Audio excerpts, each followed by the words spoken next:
L'ostéogenèse. Comment se produit la croissance osseuse? De nombreux facteurs contrôlent le bon fonctionnement du processus à partir duquel les os sont générés. Un déséquilibre dans ce processus peut entraîner des maladies graves telles que l'ostéogenèse imparfaite.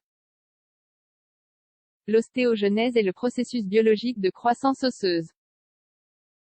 Il commence à la 8e semaine du développement embryonnaire et constitue également le processus dont dépend la réparation des fractures.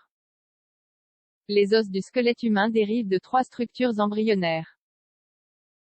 Le mésoderme, les somites, la crête neurale. Ce processus d'ostéogenèse, également appelé ossification, consiste en la transformation de tissus préexistants en tissus osseux. Il existe 2 mécanismes pour effectuer cette transformation. Ossification endochondrale. C'est un processus complexe qui se déroule en 2 étapes. Le tissu initial est d'abord remplacé par du cartilage, puis il s'ossifie. Ossification intramembraneuse.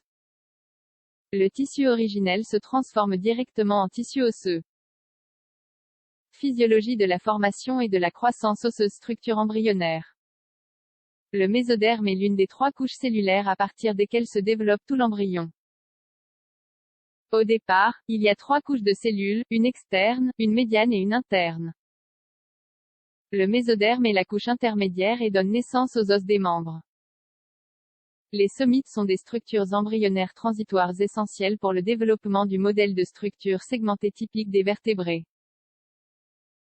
Des somites dérivent les os qui font partie de l'axe central du corps ou du squelette axial.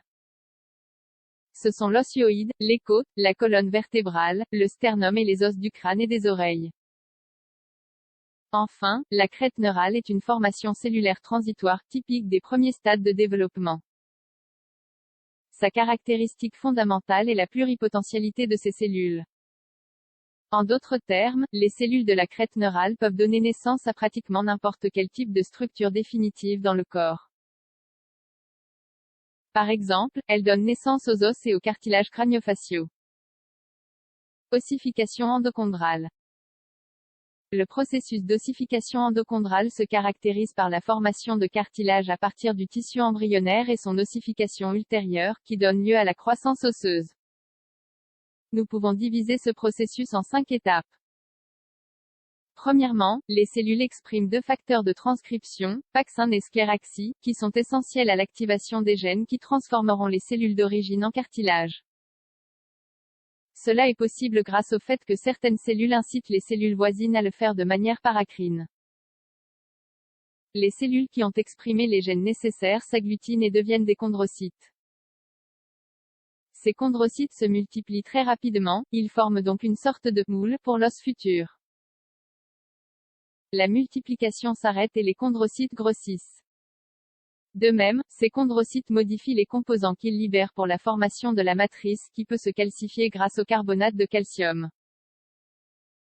Enfin, le moulage cartilagineux est traversé par des vaisseaux sanguins en développement.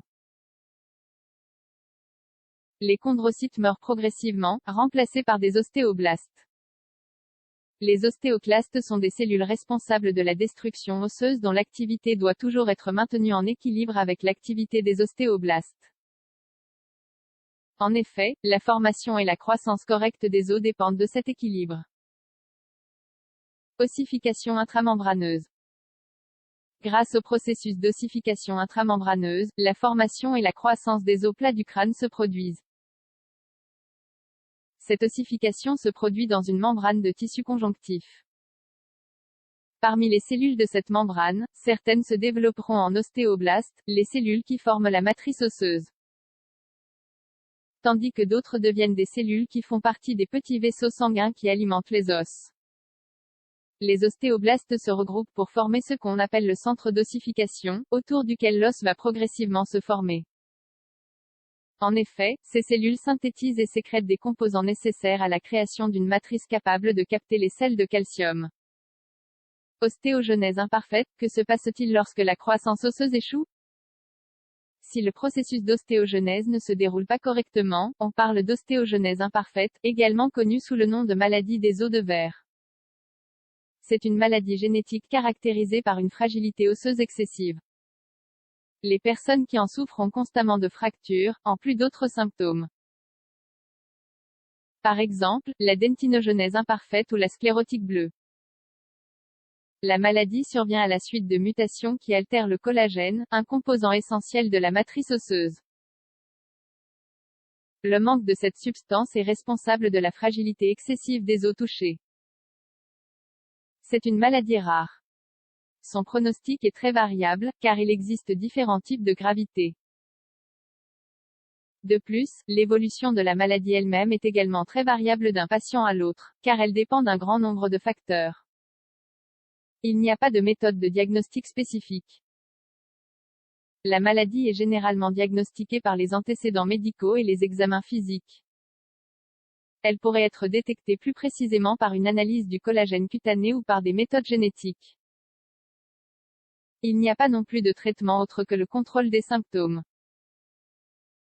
Les spécialistes recommandent l'exercice physique, la physiothérapie, l'administration d'analgésiques et, dans certains cas, la chirurgie.